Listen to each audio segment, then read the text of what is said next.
All right, today we're going to break down a very specific, and let's be honest, a very modern kind of behavior. We're talking about intentional provocation, public slander, and the calculated move of avoiding any real, direct conversation. Let's get right into the playbook.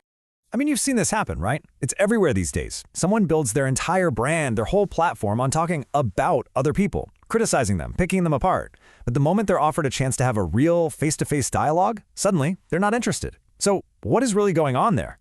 And you might think this is some new internet age problem, but the framework for understanding it is, well, ancient. This warning from over 1400 years ago isn't just about simple gossip. No, it's about the intentional act of creating division, of driving wedges between people. It frames this whole dynamic not just as a social tactic, but as a deep, profound moral failing. So let's start right there, with that moral foundation. What does this ancient piece of wisdom really tell us about the character of people who operate this way? The crucial point here, the thing that changes everything, is the intent. This isn't about some accidental slip-up or a misunderstanding. The warning is aimed directly at those who purposefully go about causing trouble and separating friends. This act, this deliberate sowing of discord, is what's identified as the mark of the worst among us.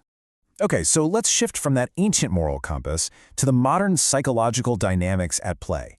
When you see this playbook in action, you've got two very different roles. The person who is engineering the whole situation and the person who is reacting to it. And trust me, they are not the same thing at all.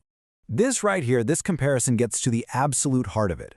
On one side, you have the provoker. They're acting from a place of agency, of calculation. They're basically playing chess, trying to manipulate a reaction. Their goal? To destabilize and control. But the person who gets provoked, they're not playing a game. They're acting from a place of genuine emotion. Their reaction is honest, even if it's messy, because it's coming from a real feeling of being attacked. Their goal isn't control, it's just to feel safe again. So let's be super clear. We absolutely cannot confuse the person using manipulation as a weapon with the person having a genuine emotional response. One is a strategic power play. The other is an experience of actual pain. Morally and psychologically, they are worlds apart.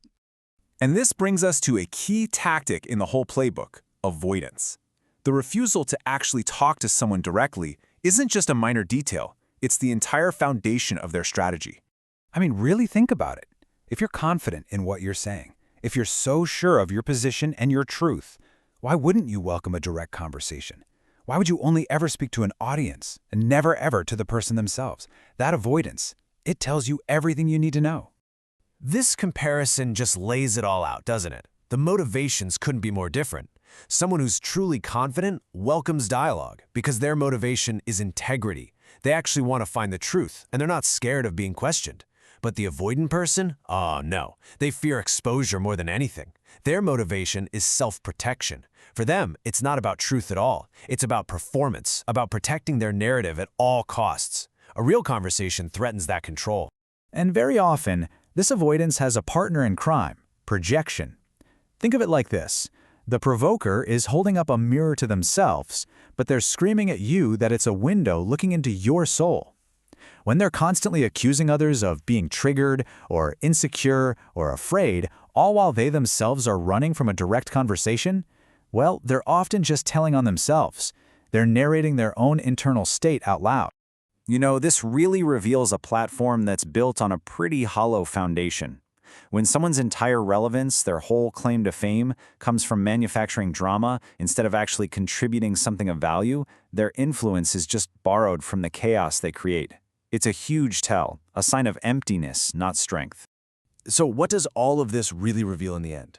These external behaviors, the slander, the avoidance, the projection, they're basically windows into a person's inner state. Their actions reveal their true character. A healthy, secure heart, it's not afraid of the light. It seeks truth. It actually welcomes correction because its goal is integrity, not just being right. But a fragile heart?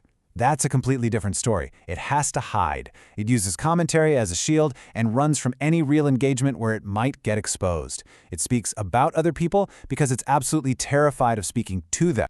And when this behavior gets even more extreme, I'm talking about things like using fake profiles or setting little traps to get a reaction, you are witnessing a profound spiritual fragility. True faith, true principle, it's tied to courage, honesty, and transparency. Deception is the tool of someone who fears the truth, not someone who's grounded in it. A strong heart simply has no need for masks or shadows. This just nails the dynamic perfectly, doesn't it? People who are secure in themselves and in what they believe, they will face you directly. Those who are insecure will stay far away and just try to control the story that's being told about you. Here's another way to think about it. Principle requires integrity. It requires directness, but ego needs an audience. It needs a performance. One is looking for resolution, the other is just looking for validation. And ultimately, I think this is the fundamental divide. What is the goal here? Is it to find the truth, even if it's uncomfortable? Or is the goal just to get attention, even if it means creating conflict and division? The methods a person chooses always reveal their true objective. So the final question isn't really about them anymore. It's about us.